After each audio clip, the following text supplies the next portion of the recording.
Fascist হাসিনার ভাষায় আমি একজন সংখ্যালঘু। আমি তো ভাই মুসলমান না, আমি শুকরের মাংস খাই।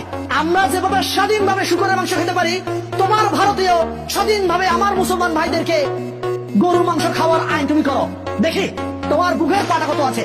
তুমি বলছো না অসাম্প্রদায়িক ভারত, আপনাদের পাটা সে চাকরানি ফ্যাসিস্ট হাসিনা নেই বলে আজকে আপনি বলছেন আমার বাংলাদেশে সাম্প্রদায়িক দাঙ্গা চলছে।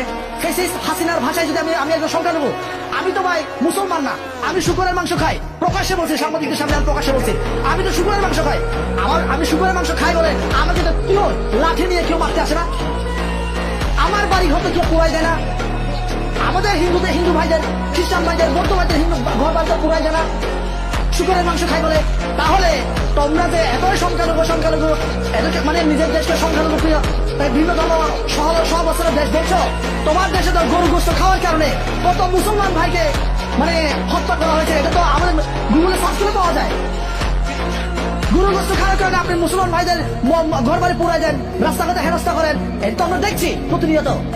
আপনি বলবেন আমার বাংলাদেশে সম্প্রতি দাঙ্গা চলছে, এই ধরনের ভুল বার্তা, ভুল মেসেজ আপনার দিবেন আমাদের নামে যেভাবে প্রপাগান্ডা ছড়াচ্ছে। আমি মনে করেছিলাম কি ভারত আসলে সোজা হয়ে যাবে, কিন্তু ভারত সোজা হচ্ছে না। তবে এটা সোজা হবে তাও আমার জানা যায়।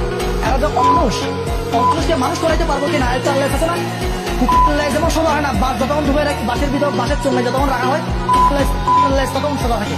বাসের চোঙ্গা যখন মানে চোঙ্গা থেকে যখন বের করে ফেলা হয় আবার বাঁকা হয়ে যায়।